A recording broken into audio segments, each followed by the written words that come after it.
Hi everybody, thanks for joining me for another video. Today I'd like to talk about what it means to raise our vibration. So you may have heard this term before, or the people talking about frequencies, raising our frequencies, elevating our vibrations, our consciousness, and what does it mean that we all have a vibration? Well, the nature of everything that exists in our universe, everything that gives off some kind of energy or a wave, which everything does, it's like a radio wave, like this, or like this.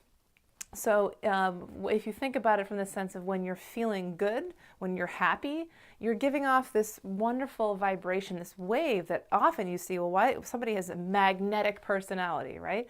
They just seem to draw people to them. It's because they exude gratitude, they exude warmth, they exude love, and people just want to be around them.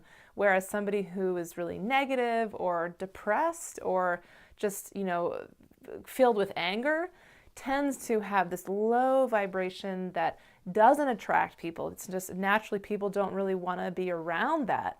Now, not to say that there's something wrong with you or you're bad or you're doing something wrong if that is you, but just to point out that our ultimate goal is to raise that vibration to be this wonderful, vibrant, alive frequency that we're giving off. And so what happens in our everyday life is that we consciously, more like subconsciously, I should say, block or dim or flatten our own frequencies. And why do we do that? Well, because we have this part of ourselves called the ego voice, which is not all bad, but has a very negative aspect to it. And our society has most commonly fueled that negative voice of, well, I don't think that's really true, and I don't know if how I'm going to make money from that, or I'm never going to get ahead, and this is always, it's always looking for the worst in everything. And so what happens is the more that we buy into that and believe that that negative ego voice is actually true for us, that's who we are, then we're flattening our frequency. So our ultimate goal in really life, and from my experience, is to raise our frequency by starting to really notice those negative thoughts and just cancel them. Notice when they're happening and say, nope, cancel that thought. What's the opposite of that? What's the opposite of the thought, I'm never going to have enough money?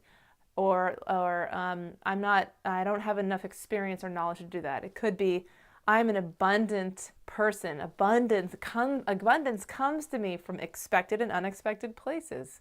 Or I am constantly learning and growing and evolving. I am a luminous being filled with potential. The opposite of those two statements. And so even if you don't believe it, and your negative ego voice will be like, well, that's not true. Why are you saying that? It's ridiculous. That's not even true for your reality because you don't see it. Well, there is an unseen reality, as I alluded to earlier, that is a magical thing. It's really like magic. So if your subconscious mind can be tricked into believing that you are an abundant person, that you are a happy person, that you are a successful person, that you are a joyful person, that you are a loved and loving person, say it. Put statements everywhere, in your mirror, on your refrigerator, in your car, and read it. Say it out loud. Talk to people as if that's you. It's like you're pretending a little bit. And what happens is eventually your reality, as you see it, starts to align with your unseen reality. I can't explain how it works. I've had it happen in my own life many, many times. So instead of kind of just accepting, oh, this stuff keeps happening to me, and you wonder, why does this, bad stuff keep happening? Well, what are you thinking about?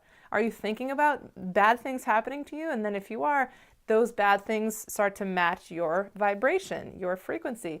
But if you think, well, maybe right now I have things that I don't really love, but I'm going to imagine, I'm going to create something in my life that I do love, that I do want. And then you start to take action, start to reach out to people, or start to follow that intuitive knowing, those little inner whisper that tells you, well, just follow up on that. Why don't you just connect with that person over there? Why don't you send that email or call that person, or maybe just start doing this project? So much of it is about taking action and noticing those little intuitive hits, I should say. So I'll talk more about how to actually learn to trust your intuition and notice when it's speaking to you, because that can be tricky in a future video. Hope this was of help in some way. Thanks for watching.